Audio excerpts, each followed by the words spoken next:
Step off the bike, unless you want me to assume you are more trouble than you look.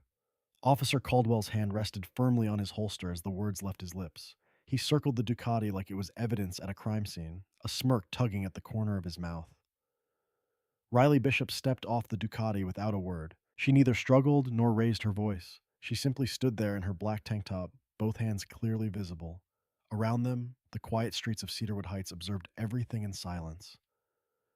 What Officer Caldwell could not have known was that the woman he was treating like a criminal had spent her time in service ensuring that people like him faced the consequences they deserved. The cemetery was quiet in the early morning. Riley Bishop stood at her mother's grave and let the moments pass as she counted them in her mind.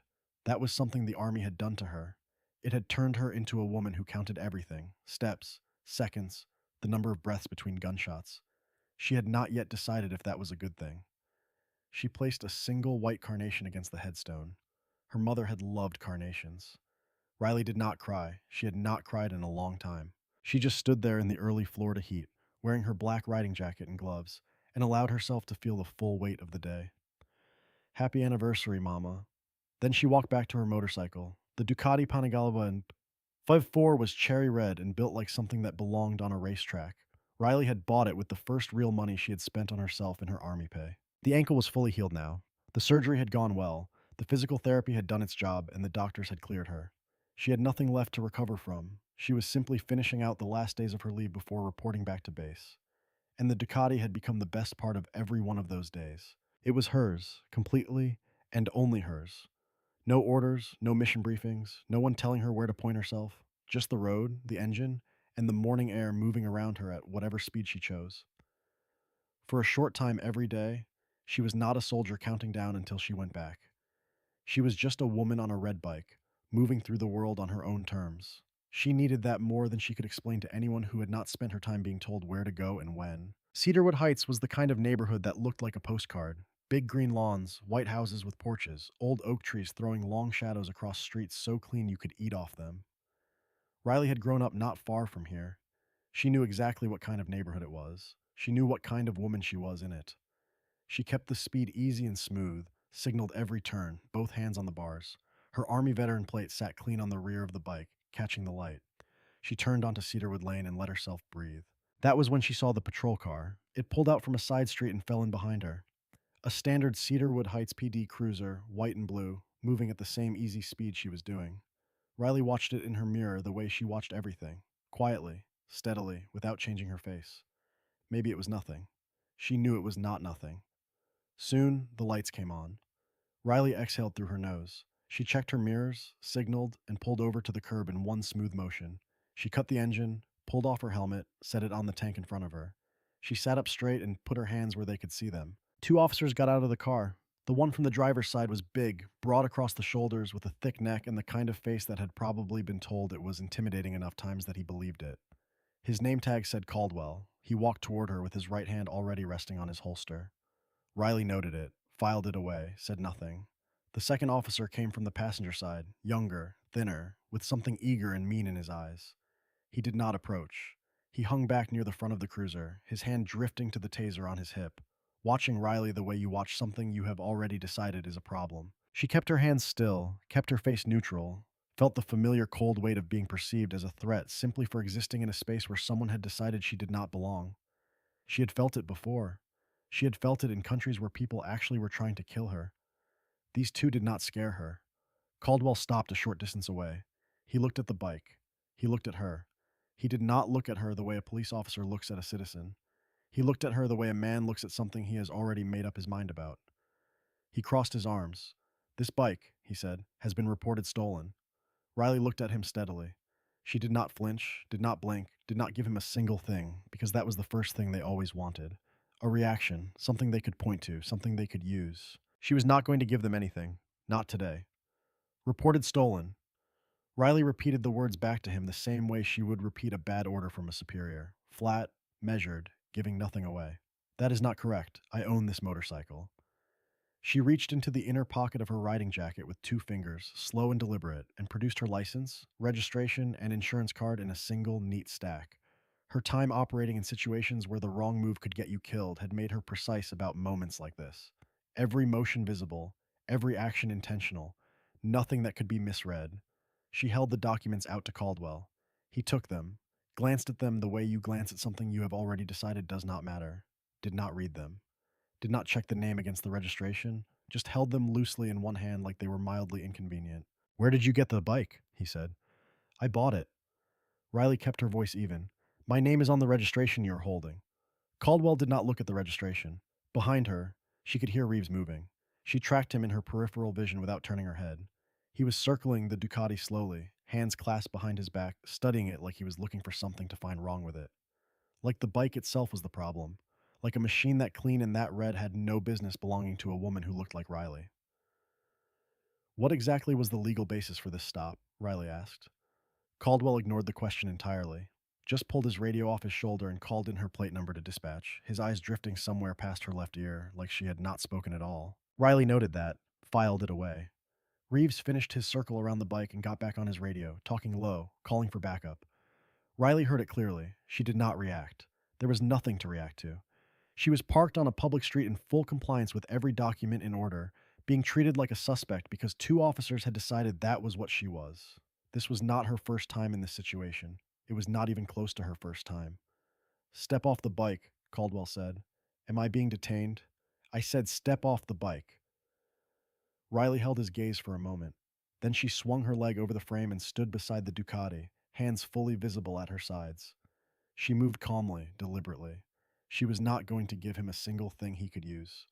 Caldwell walked back to his cruiser with her documents and ran the plate. Riley stood in the morning heat and waited. A neighbor across the street was watering their lawn and had slowed down. The hose pointed at the grass, but their eyes pointed at Riley. She did not look at them. She kept her focus forward.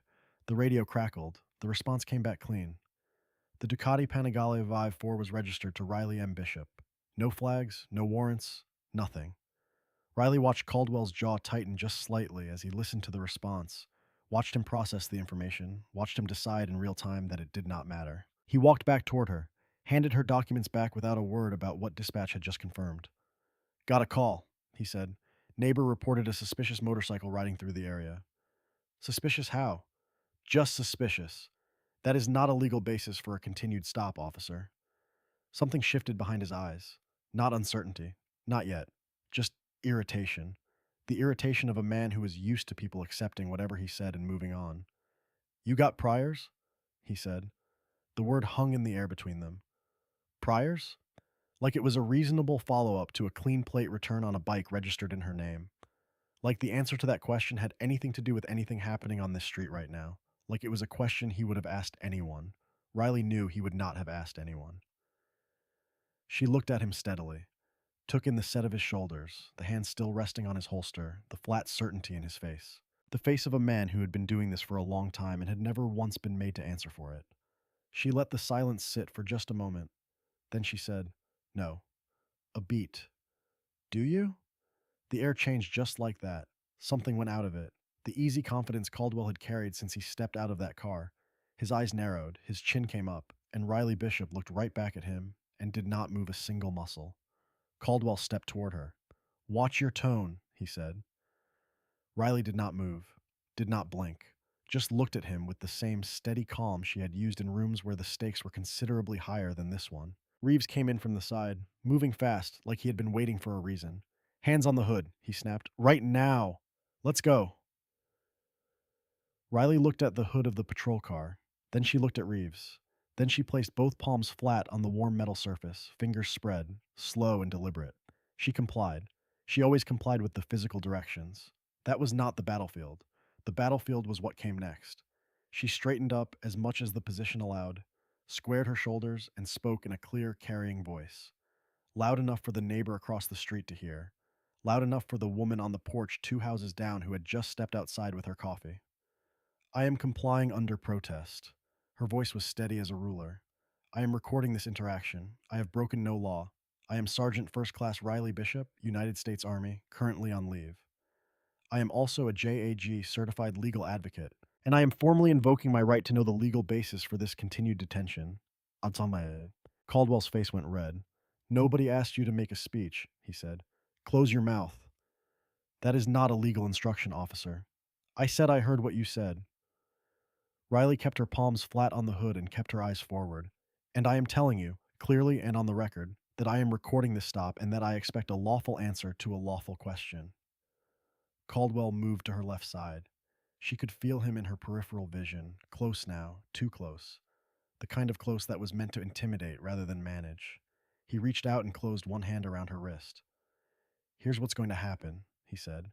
"You are going to stop talking, and I am going to—" "I would take your hand off her."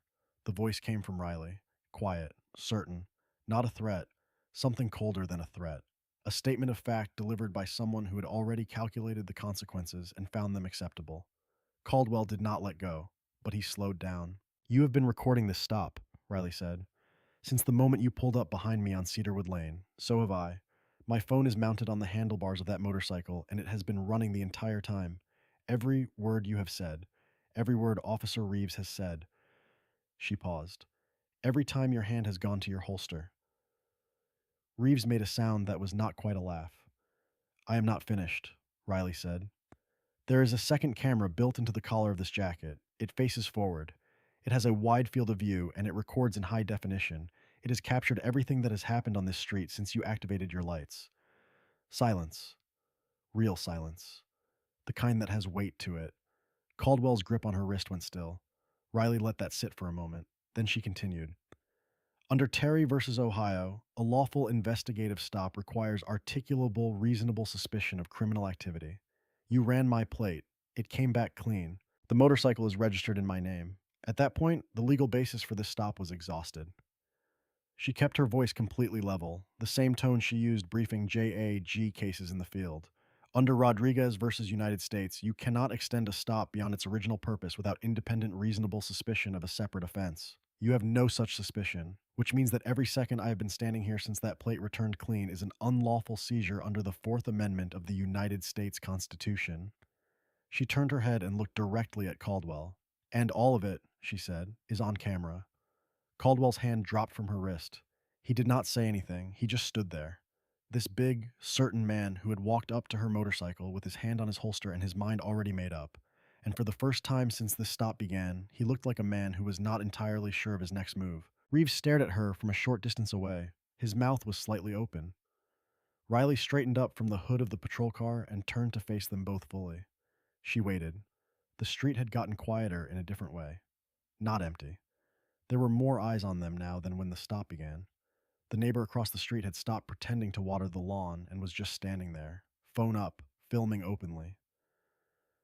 The woman on the porch 2 houses down had been joined by someone else, an older man, arms crossed, watching.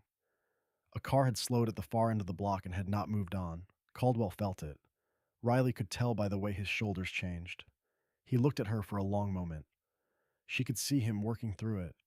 The calculation behind his eyes, the weighing of options, the slow and unhappy arrival at a conclusion he did not want to reach. He glanced at the handlebar mount on the Ducati, glanced at the collar of her jacket, looked back at her face. Then he took a single step back. "You are free to go," he said, just like that. No explanation, no apology, no acknowledgement that he had had his hand on her wrist or that his plate return had come back clean before any of this escalated. He said it the way you close a door, like the conversation had simply reached its end, and whatever happened before, it did not count. He turned and walked back toward the patrol car. Riley did not move. "I need your badge numbers," she said to his back, "and your supervisor's contact information." Caldwell stopped walking. His back was still to her. "That is my legal right," Riley said. "Both of you." He turned around slowly. The red in his face had settled into something harder, not embarrassment anymore, something that looked more like a promise. He reached into his shirt pocket, pulled out a card, and held it out without walking it over to her. She crossed the distance herself and took it from his hand. Reeves pulled a card from his own pocket and held it out at arm's length, the way you would offer something to an animal you did not want to get close to. His eyes were flat and mean, and he did not say a word. Riley took his card too. She stood on that sidewalk in the Florida morning heat and wrote down every number, every name, the badge numbers from both their chests, the patrol car number from the rear panel. She wrote slowly, and she wrote everything. She was aware of Caldwell watching her from beside the driver's door. She was aware of Reeves's silence, which was louder than anything he could have said. When she was done, she folded the paper and put it in her jacket pocket. "Thank you," she said. Not warm, not cold, precise. She put her helmet on, fastened the chin strap, swung her leg over the Ducati, and started the engine. She did not rush any of it. She signaled before she pulled away from the curb. She kept to the speed limit the entire length of Cedarwood Lane while the patrol car sat motionless behind her. She did not look in the mirror once. Warren Bishop's house was a short ride from Cedarwood Heights. Riley took the long way. Not because she was lost, but because she needed the road under her for a few more minutes before she went inside and became a woman with a problem to solve. She parked the Ducati in the driveway and sat on it for a moment after she cut the engine. The neighborhood was quiet. Birds somewhere. A lawnmower in the distance. She pulled her helmet off and held it in both hands and breathed. Then she went inside. The footage was better than she expected. She sat at the kitchen table with her laptop and both cameras connected and went through every second of it twice. The handlebar camera had caught Caldwell's approach, his hand on the holster, his face, his body language, and every word of the exchange from the moment he reached her. The jacket camera had captured everything from the front. Her hands on the hood, Caldwell's grip on her wrist, Reeves's position, the arrival of the neighbors, all of it. The audio was clean. Every word was clear. She watched herself cite case law at two officers who had no response to any of it. She watched Caldwell's hand drop. She watched his face change. She closed the footage window and opened a new document. Formal complaint. Cedarwood Heights Police Department, Internal Affairs Division. She typed steadily and without pause. Every fact in order.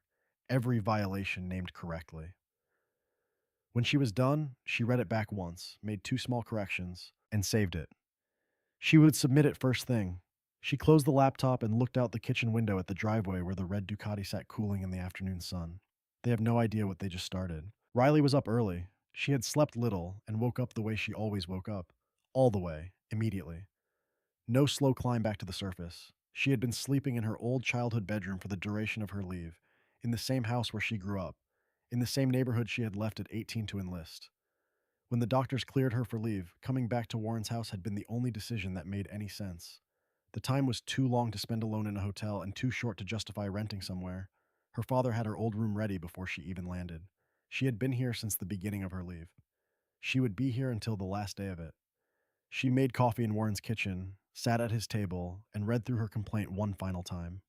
It was good, precise, and thorough, and every claim in it was supported by footage she had saved in multiple places.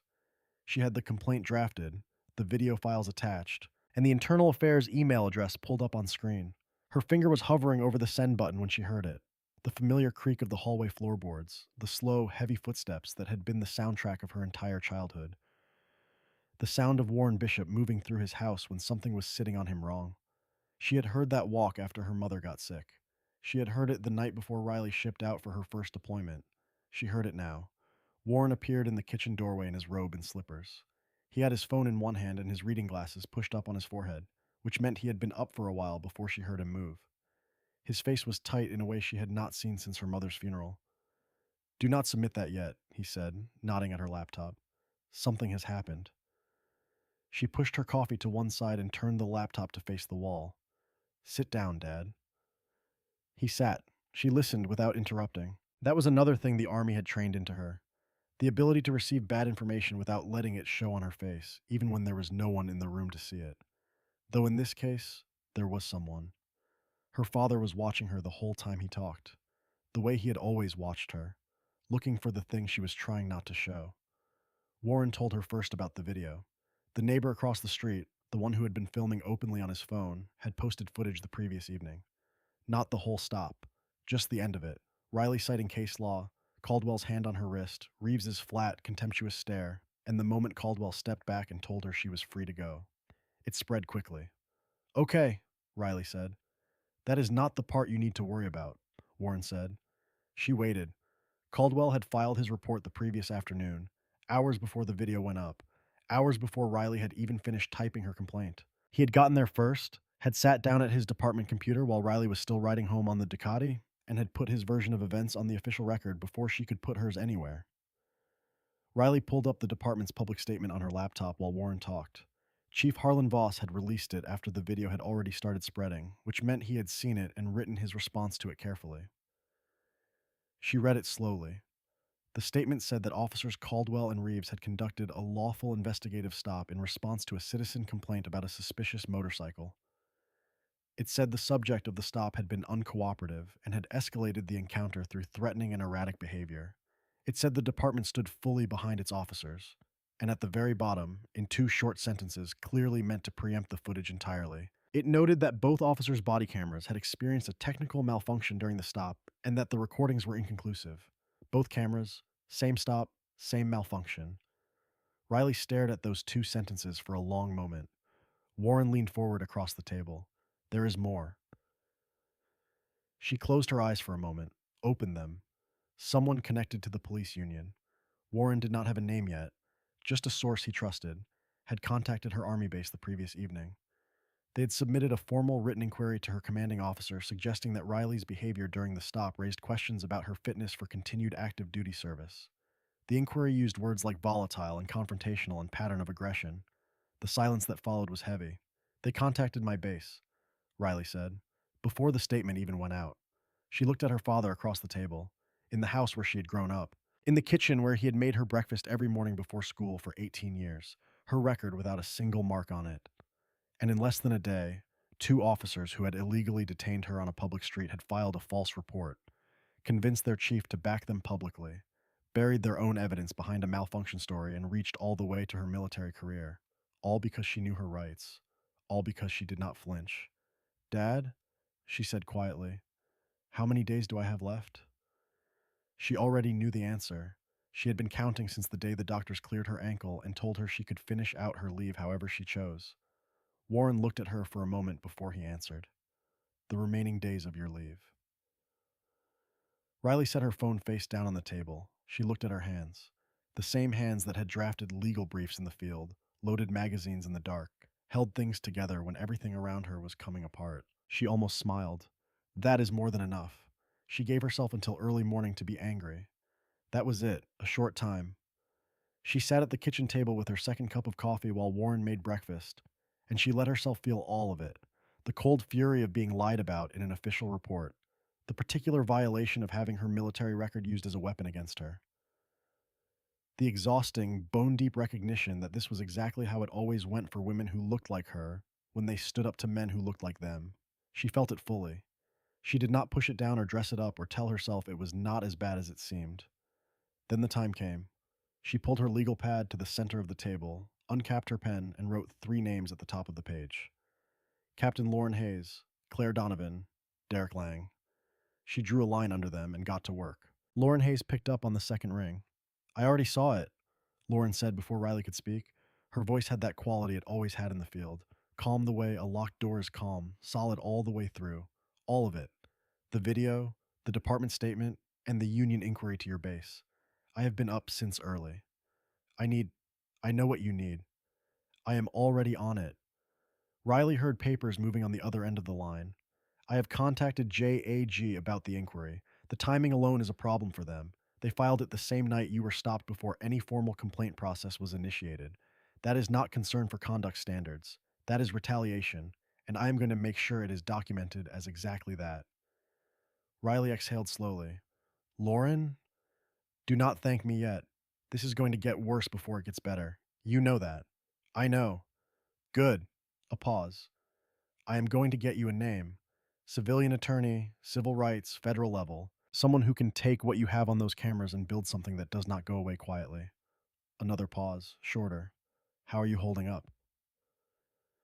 Riley looked across the kitchen at Warren, who was moving between the stove and the counter with the careful, deliberate motions of a man trying to make himself useful when there was nothing useful he could do. I am fine, Riley said. I am focused. That is my soldier, Lauren said and hung up. Later, Lauren sent a name and a number. Claire Donovan, civil rights attorney, Tampa. Call her. Riley called. Claire answered with the kind of professional directness that skipped pleasantries entirely and went straight to substance. Riley walked her through the full stop. Every detail in order, from the moment the lights came on to the moment she rode away. Claire listened without interrupting, which Riley respected immediately. When Riley finished, Claire said, Send me both recordings, unedited, full length tonight. Riley sent them within the hour. Claire called back the next morning. I have watched everything twice, she said. The plate return, The continued detention, the physical contact with your wrist, all of it on camera, all of it clean, and the false report filed against someone with documented recordings that directly contradict it. A brief pause. This is a federal civil rights case, Sergeant Bishop. A strong one. I would like to represent you. Riley said. When can you start? I already have, Claire said. The second call went to Derek Lang, a Tampa investigative journalist Riley had crossed paths with during an Army legal matter earlier. A thorough man, a careful one, the kind of journalist who checked everything twice and published nothing he could not defend line by line. She sent him both videos with a single instruction. Hold them. Do not publish anything yet. I will tell you when. Lang confirmed receipt and asked no questions. He understood how to wait. The third move took little time and required no phone call at all. Riley typed a formal written public records request to the Cedarwood Heights Police Department, citing Florida's public records law, requesting the full complaint history filed against officers Alfred Caldwell and Benji Reeves for the past several years. She printed it, signed it, photographed it, and sent it by both email and certified mail. She saved the confirmation receipts in the folder on her laptop labeled evidence. Then, she closed the laptop and looked out the kitchen window. 3 moves, clean, sequenced, deliberate, each one laying the foundation for the next. With her leave remaining, she waited and watched to see what the department would do. The union representative's name was Gabe Rutledge. Riley found that out by watching him on the local news the next morning, sitting across from a Tampa news anchor with his hands folded on the desk, and a look on his face like a man who had done this before and expected it to work the same way it always had. What we saw in that video, Rutledge said, was a small portion of a longer encounter, taken completely out of context. Our officers followed the proper procedure at every step. What you are not seeing, what that video deliberately does not show, is the level of aggression and hostility they were dealing with from the very beginning of that stop. The anchor asked about the clean plate return. Rutledge smiled patiently. A stolen vehicle report had been called in. Our officers were doing their jobs. The fact that the plate came back clean does not mean the stop was not lawful. It means it was resolved the way it was supposed to be. And the body camera malfunction? Equipment failures happen. It is unfortunate timing, but that is all it is. Riley watched the whole segment without moving from the kitchen table. When it was over, she picked up her coffee, finished it, and went to refill it. Warren was standing in the kitchen doorway. His jaw was tight. Do not, Riley said quietly without turning around. Save it. By midday, the talk radio had started. She did not listen to it herself. Warren told her about it, his voice getting tighter with every sentence. A host named Ron Baxter on a local AM station had spent time on Riley that morning. He called her combative. He said she had gone looking for a confrontation and found one. He said that any reasonable person would have simply cooperated with the officers and been on their way quickly. She wants to throw legal terminology at 2 cops doing their jobs, Baxter said, according to Warren, because she thinks that makes her special. It does not make her special. It makes her difficult. Riley wrote down the name Ron Baxter on her legal pad, underlined it once. The social media campaign started quietly and built fast. She found the first post in the afternoon. An anonymous account with a stock photo for a profile picture and few followers, describing Riley as a troubled soldier who was using her medical leave to pursue a personal vendetta against law enforcement. The post spread. She found the second one later. Different account, same pattern. This one suggested that her legal knowledge was rehearsed, that she had staged the stop deliberately, had ridden into that neighborhood specifically to provoke an encounter she could film. It gained traction. By evening, there were multiple posts she could identify, each one from a different anonymous account, each one hitting the same notes with the same language in a way that did not happen by accident. Volatile, aggressive, troubled. The same words from the union's inquiry to her base, the same words that Caldwell had put in his report. One post, the one that spread furthest, the one that made Warren put his phone face down on the table and walk out of the room, said this: a soldier with anger management issues is on leave in your neighborhood. Ask yourself, is that someone you feel safe around? Riley read it twice, felt the specific cold burn of it, the way it was crafted to make her race and her service work against her simultaneously, to turn the thing she had spent her time building into evidence of danger rather than proof of character. She screenshotted it, saved it to the folder. She screenshotted all of them. The letter from the Cedarwood Heights PD Internal Affairs Division arrived in the late afternoon mail. Warren brought it to the kitchen table without a word. It was 4 sentences long. It acknowledged receipt of her complaint. It assigned her a case number. It stated that her complaint would be reviewed in accordance with departmental procedure. It said she would be contacted if additional information was required. 4 sentences, a case number, no timeline, no investigator's name, no acknowledgement of the footage she had attached or the specific violations she had documented. Riley read it once. Then she photographed it and added it to the evidence folder. The folder now had many items in it. She closed the laptop and sat back in her chair. The machine had turned on her the way machines always turned on people who challenged them. Loudly, quickly, and from every direction at once. She had known it was coming. She had been counting on it. The envelope arrived days after Riley had sent the public records request by certified mail and email.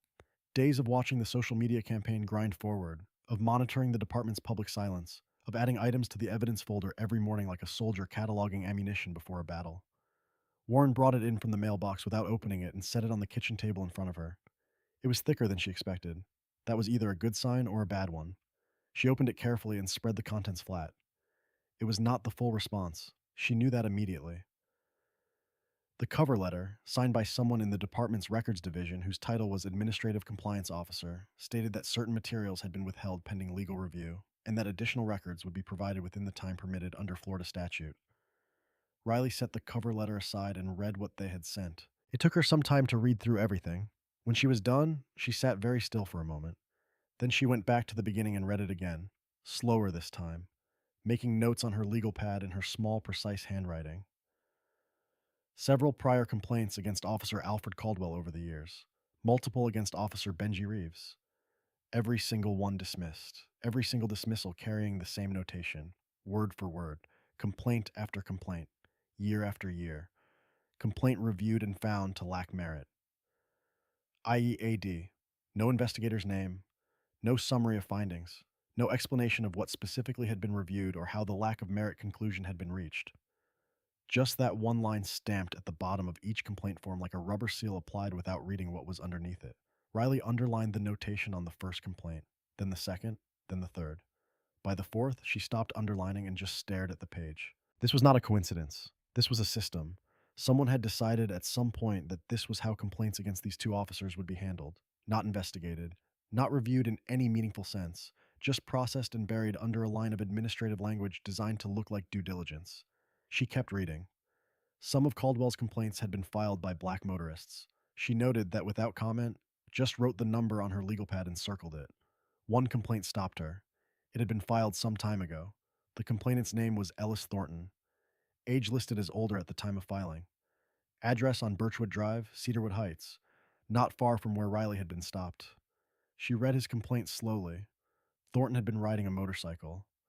A Kawasaki, dark blue, through the same neighborhood on a Sunday morning when Caldwell pulled him over.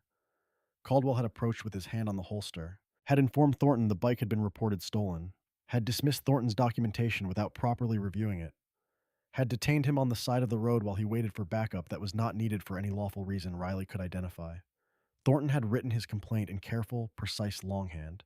He had attached a copy of his registration. He had noted Caldwell's badge number, the patrol car number, and the time of the stop. He had done everything right.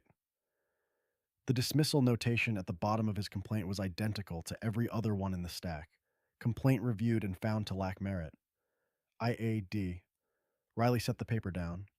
Warren had been reading over her shoulder for some time. She had heard him go still somewhere around the third complaint and had not heard him move since. Now she looked up at him. His face had changed. Not the tight, controlled anger she had been watching for days. Something older than that. Something that looked like recognition. "Dad?" she said. "You know this name?"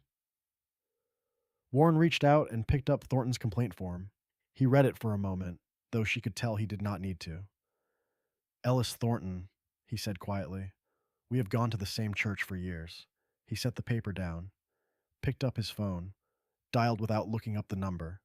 It rang twice. "Ellis," Warren said. "It is Warren Bishop." A pause. "My daughter needs to meet you."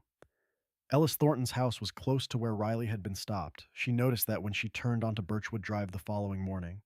Noticed the distance, the same oak trees, the same clean sidewalks and manicured lawns, the same neighborhood, the same street type, the same quiet that had surrounded her on Cedarwood Lane when the patrol car fell in behind her. She parked in front of the house and sat for a moment. The house was well kept. White trim, a small garden along the front path that someone tended carefully. A wooden rocking chair on the porch that had the settled, permanent look of something used every day. She was still reaching for the door handle when the front door opened. Ellis Thornton was already there. He was a tall man, broad through the shoulders in the way of someone who had been athletic once and still carried the frame of it, with close-cropped white hair and reading glasses hanging from the collar of his shirt.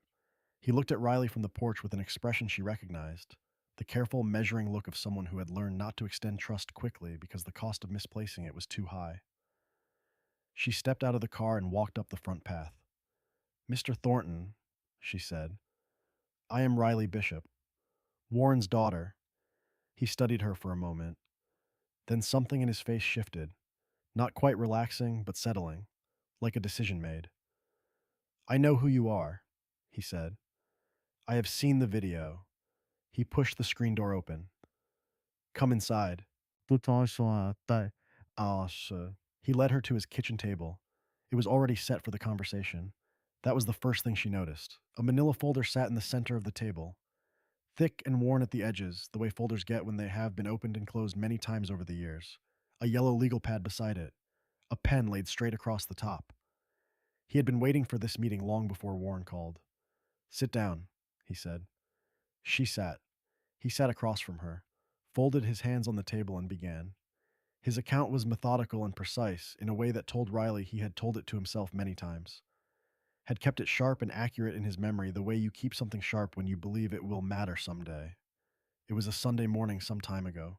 He had been riding his Kawasaki through the neighborhood, a route he had ridden every Sunday for some time. Caldwell had pulled out behind him on the same stretch of road where Riley had been stopped. Same lights, same approach, same hand on the holster before a single word was spoken. "The bike has been reported stolen." The same words, the exact same words. Thornton had produced his license, registration, and insurance. Caldwell had held them without reading them, had run the plate, had received the clean return, had kept Thornton standing on the side of that road while he waited for backup that was not needed. When the second unit arrived and confirmed the plate, Caldwell had handed Thornton back his documents and walked away. No explanation, no apology, nothing. Thornton had filed his complaint that same afternoon. "I believed in the process," he said. His voice was even, not bitter, something past bitter, something that had moved through bitterness and come out the other side into a hard, clear place. "I was a school teacher for years. I taught civics. I taught my students that the system had mechanisms, that if you used them correctly, they worked." He looked at the folder on the table. "I used them correctly." He opened the folder and turned it to face Riley. The original complaint form, the IAD dismissal letter, pages of handwritten notes in a teacher's careful script, and at the back, photographs taken on his phone the day of the stop, showing the patrol car, the street, and Thornton standing beside his Kawasaki. He had documented everything, just like Riley, and it had made no difference at all. She called Claire from the car before she had even reached the end of Birchwood Drive. She laid out everything.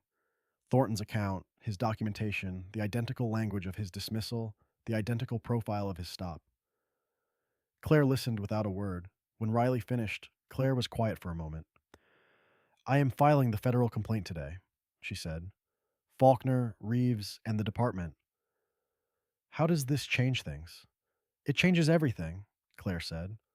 "One incident is an allegation. Two identical incidents, same officer, same neighborhood, same profile, same dismissal.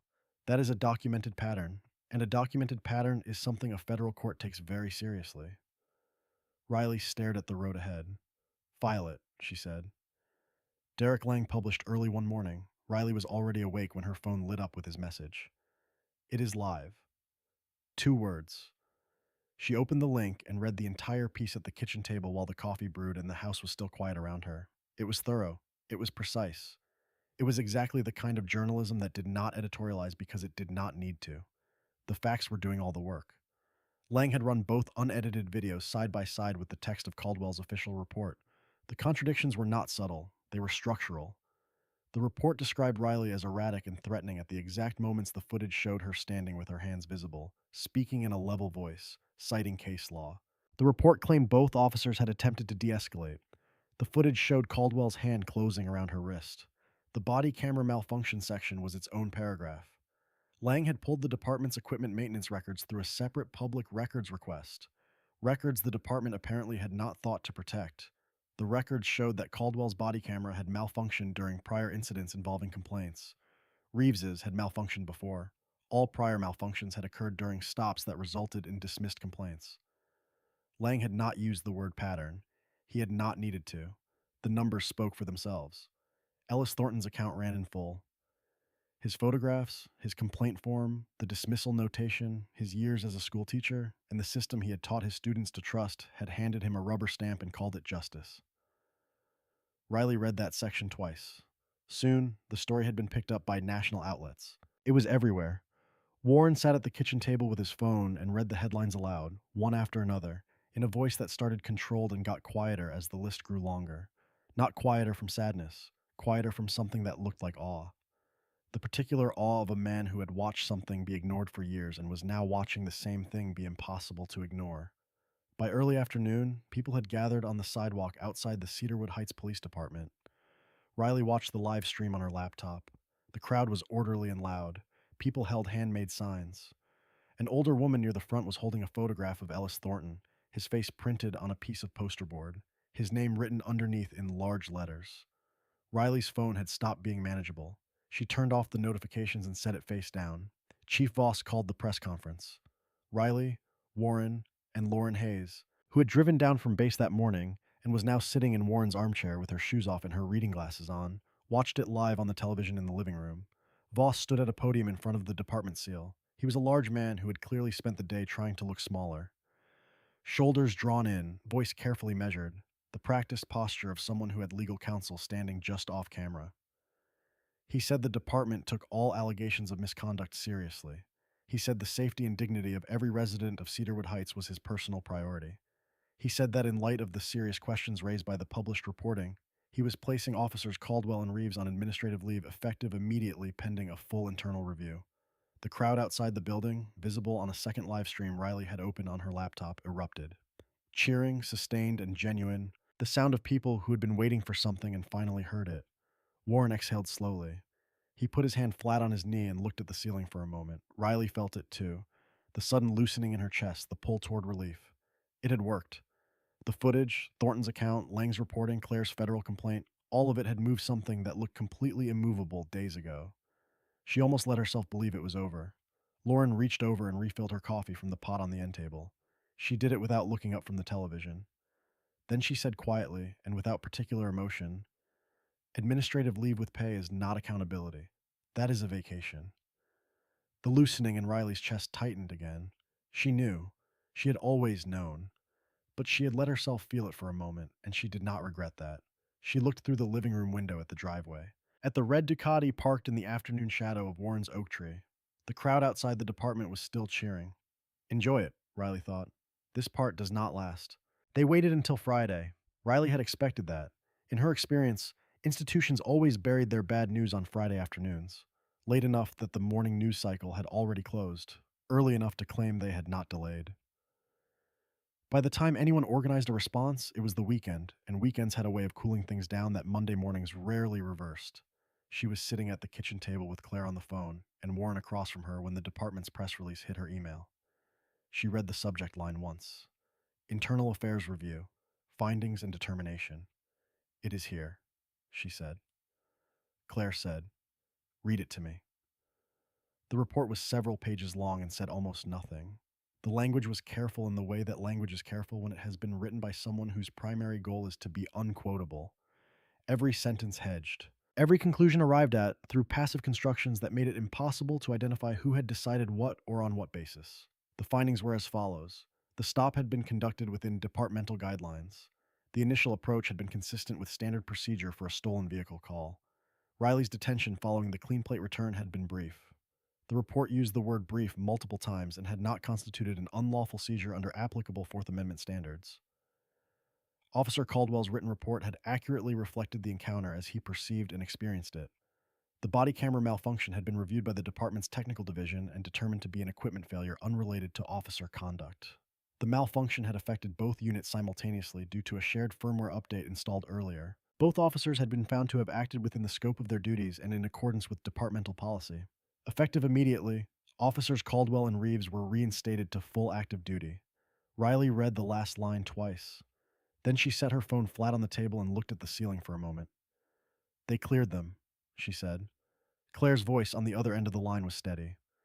"I know. Keep reading. There is a second document attached. The second document was addressed to the Florida Bar's Grievance Board.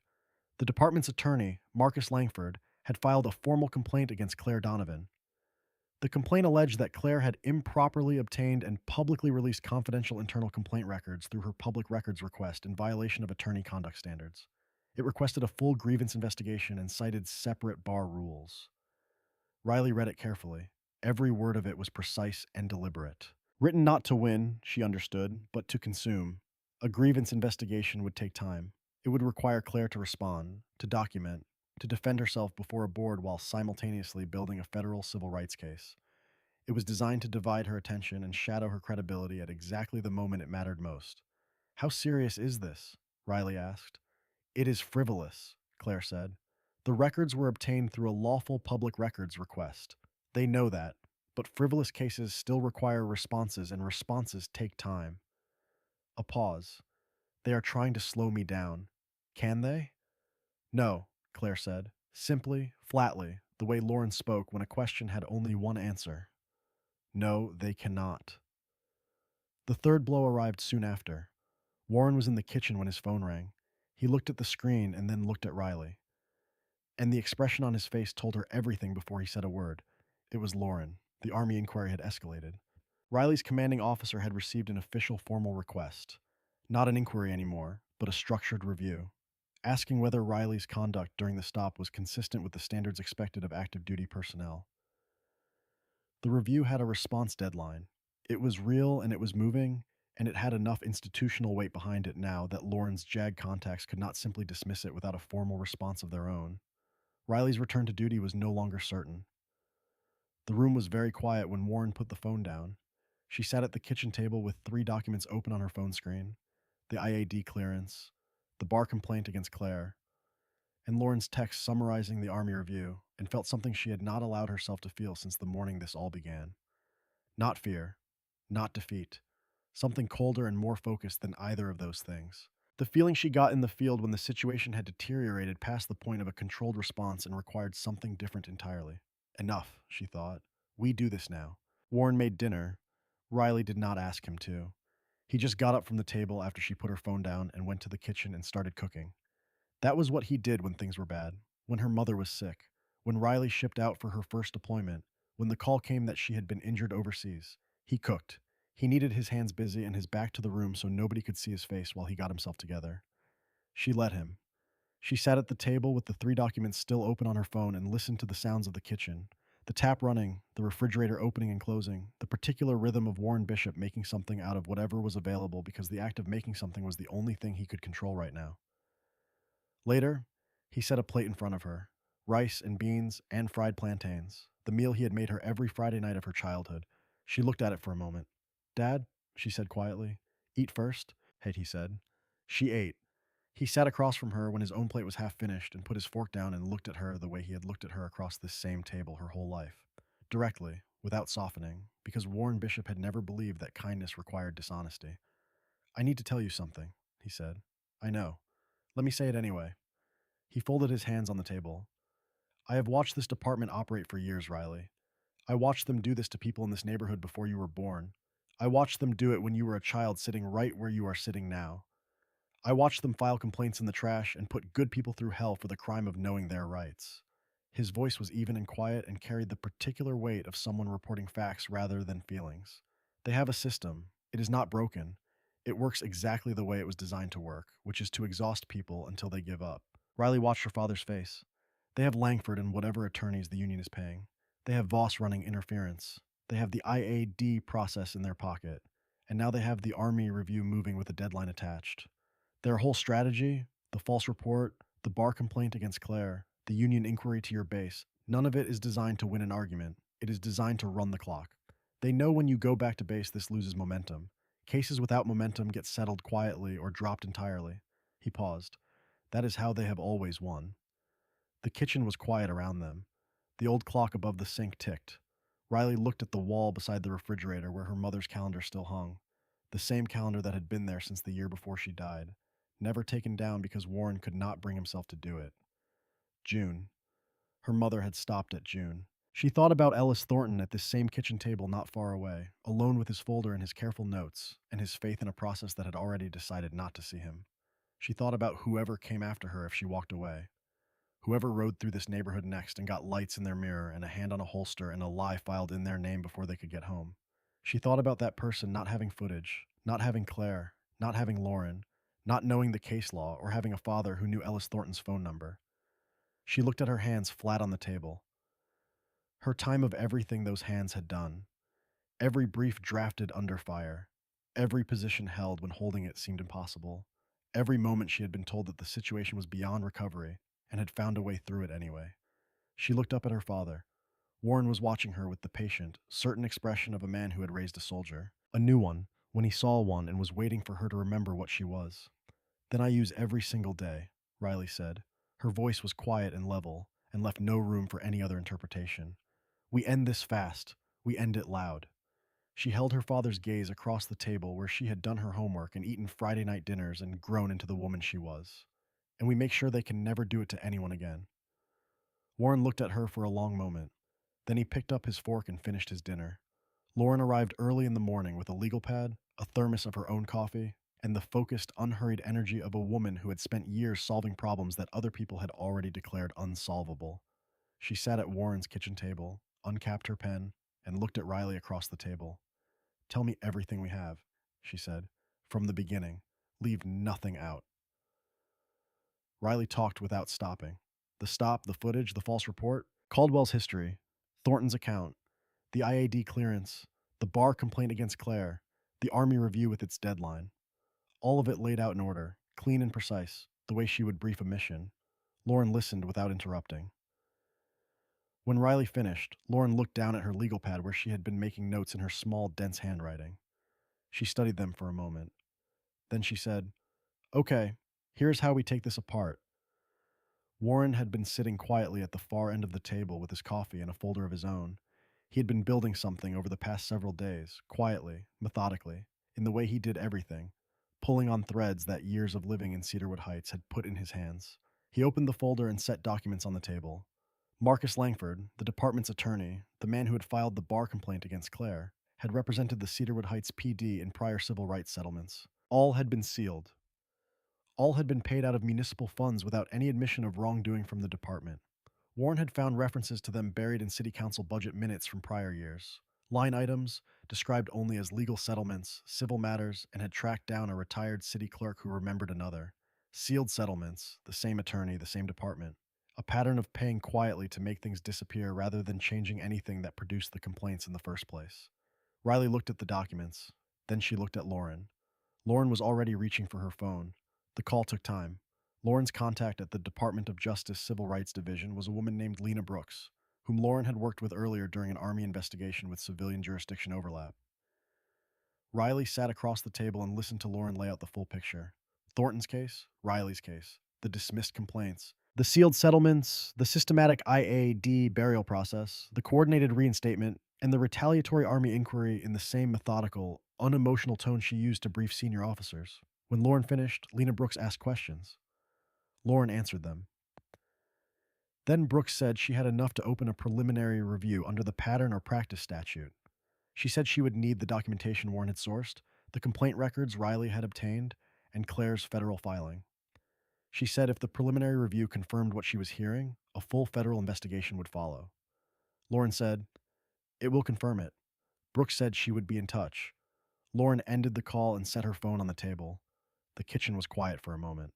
"That is move 1, Lauren said. Move 2 happened that same afternoon. Lauren's JAG contacts had been working the Army review since she first flagged it. What they had built was a precise documentary timeline that established one fact with complete clarity. The Union's initial inquiry to Riley's base had been filed the same evening as the traffic stop, before Riley had submitted any formal complaint, before any conduct review process had been initiated through proper channels. The inquiry had not followed a complaint. It had preceded one. It had not been a response to Riley's behavior. It had been a preemptive strike designed to damage her standing before she could use it. That was not a conduct concern. That was retaliation. And retaliation against a service member for exercising constitutional rights was a problem the Army took seriously in a way that the Cedarwood Heights PD did not. Lauren filed the formal JAG response that evening. The Army review was suspended pending the federal investigation's findings. Riley's record was formally protected. Her return to duty date held. When Lauren told her, Riley sat very still for a moment. It is not over, Lauren said immediately. Do not let it feel over. I know, Riley said. She did know, but she let herself feel it for a moment. The particular relief of watching something she had built survive an attack designed to destroy it. Then she picked up her phone and called Ellis Thornton.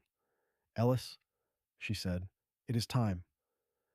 Ellis Thornton opened the door before Riley reached the porch. He had been expecting her. She could tell by the way he stood, coat already on, keys in his hand, the particular readiness of a man who had been waiting for this moment and was not going to waste a second of it now that it had arrived. Mr. Thornton, Riley said, are you sure about this? He looked at her steadily from the doorway. I have been sure since the day I filed that complaint and got a rubber stamp back in the mail. He pulled the door shut behind him and walked past her down the front path. You said it is time. Let us go. Derek Lang met them at a quiet conference room he used for sensitive interviews, a plain space with good natural light and no distractions. He had a single camera on a tripod and a colleague handling audio. He introduced himself to Thornton, shook his hand, and then stepped back and let Riley make the introduction. She said, Mr. Thornton, this is your time. You say what you need to say. Nobody is going to edit your words or tell you what to emphasize. This is your account, all of it. Thornton sat down in front of the camera, straightened his collar, and folded his hands on the table. Put the camera on me, he said. He spoke at length. Riley sat against the wall behind Lang and watched and did not say a word. She had heard Thornton's account at his kitchen table days ago, had heard it in detail, had taken notes, had used it to build a federal case. But hearing it in front of a camera was different. Hearing it the way the world was about to hear it was different. Thornton did not perform. He did not raise his voice or search for dramatic language or try to make himself sympathetic. He simply told the truth in the careful, precise way of a man who had taught other people to use words accurately for years. He described the morning of the stop, the weather, the route he always took, the moment the lights came on behind him. He described Caldwell's hand on the holster before a single word had been spoken. He described standing on the side of the road with his documentation in his hand while Caldwell held it without reading it, and looked at him the way nobody should ever be looked at. He described filing the complaint that same afternoon, writing it out in longhand, attaching the copies, mailing it to the address on the department website because he believed in the process. He described waiting for a response. He described opening the envelope and reading the sentences that dismissed everything he had documented without a single specific acknowledgement of what he had written.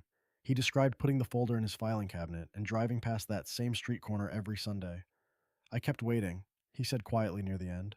I kept thinking someone would come, someone with the tools to do something about it, someone the department could not just mail a form letter to and consider the matter closed.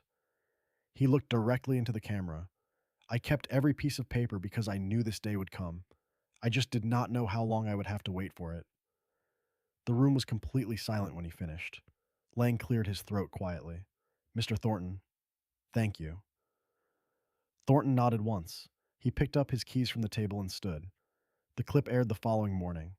Soon, it had been picked up nationally.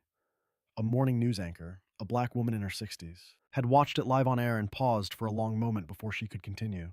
Riley watched it from Warren's living room, watched Ellis Thornton's face on the screen, watched years of a school teacher's faith in a broken process sit quietly on camera and refused to be anything less than completely dignified. Then she went to the kitchen. Warren was already there. He had set his old camera on a stack of books at the end of the table, angled toward the chair where Riley always sat. He had adjusted the lamp for the light. He stepped back when she came in and looked at her. Ready? He said. Yes, she said. She sat down. She looked into the lens. She thought about what she wanted to say and realized she did not need to organize it. It was already organized.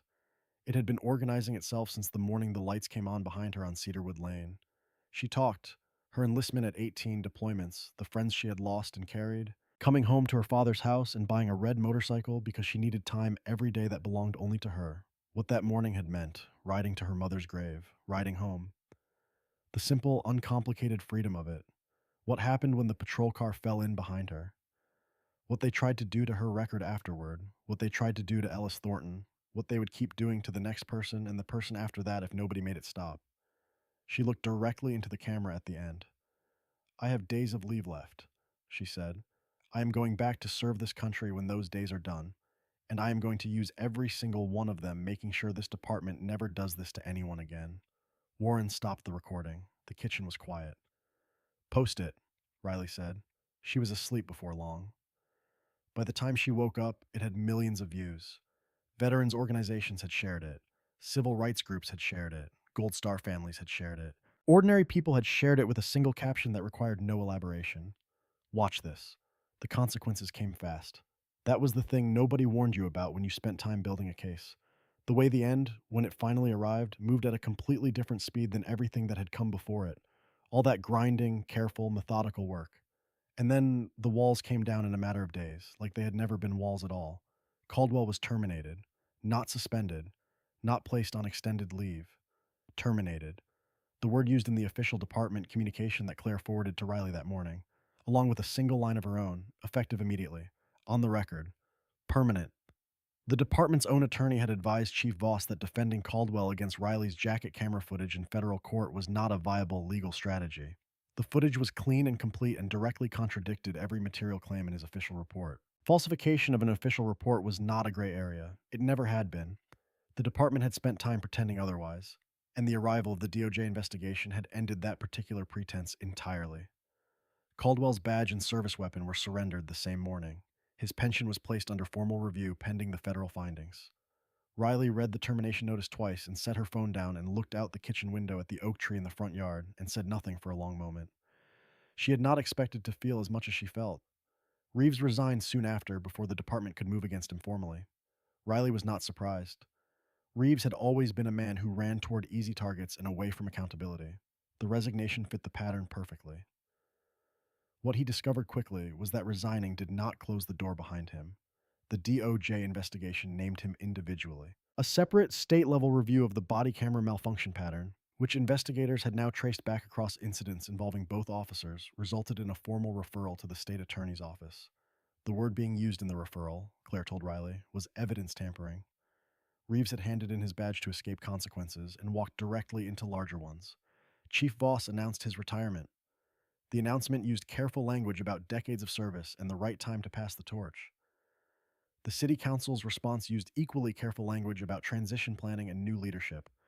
Between those two careful statements, if you read them side by side the way Warren did at the kitchen table that morning, the message was unmistakable.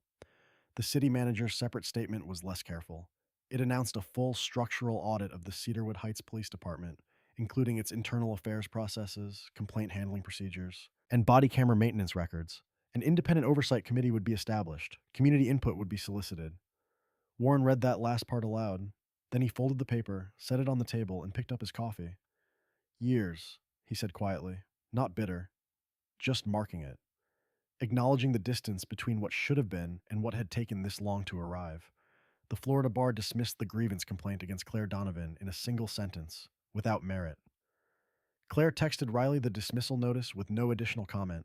Riley texted back 2 words. File it. Claire filed the federal civil rights suit the following Monday. The civil settlement came before trial. Given the weight of evidence, the DOJ investigation, and the sustained national attention the case had maintained, the city's attorneys recommended settlement. The amount was significant. Riley did not talk publicly about the number. That was not what any of this had been about. The community fund was Ellis Thornton's idea. He had suggested it quietly, almost offhandedly, during one of the evening calls that had become a regular thing over the past weeks. A fund for residents who could document harm from the department's pattern of discriminatory stops. Claire built it into the settlement terms. Ellis Thornton was the first claimant processed. He called Riley the afternoon his claim was approved. She could hear in his voice that it was not about the money for him either. It was about the piece of paper, the formal written acknowledgement from the city that his complaint had been real, that it had been mishandled, and that he had been right. Years of keeping that folder on his kitchen table, and now there was a document that said it had mattered. I am going to frame it, he told her. Good, she said. Days before Riley reported back to base, she woke up early. Not because she had to, not because anything required her attention. She woke up the way she had woken up every morning of her leave, all the way, immediately, and lay still for a moment in her childhood bedroom listening to the house. It was quiet. Warren was still sleeping. Outside, through the curtains, the sky was doing that thing it did in Florida just before the sun fully cleared the tree line, turning gold and wide and impossibly clean. She got up, put on her riding jacket and gloves, and went out to the driveway.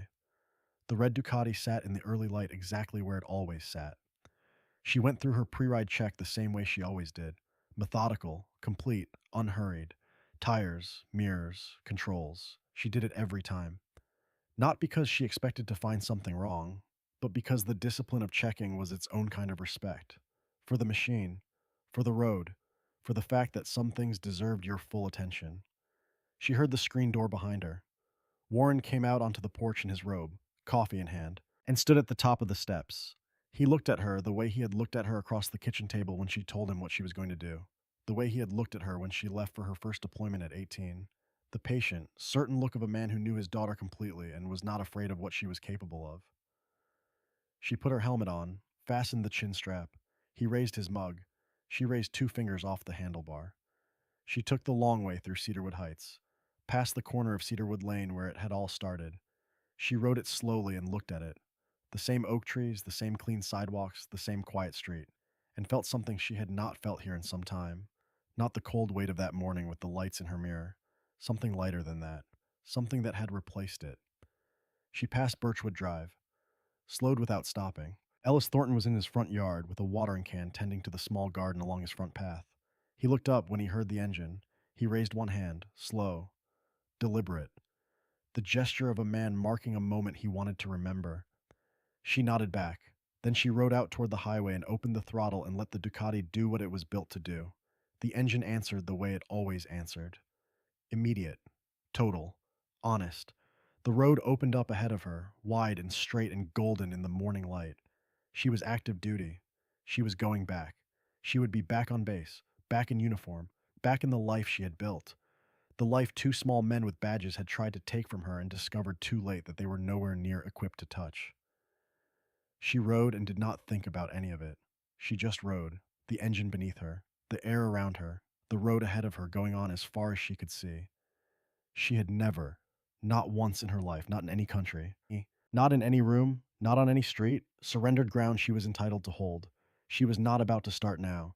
If you enjoyed the story, leave a like to support the channel and subscribe so that you do not miss out on the next one. On the screen, I have picked 2 special stories just for you. Have a wonderful day.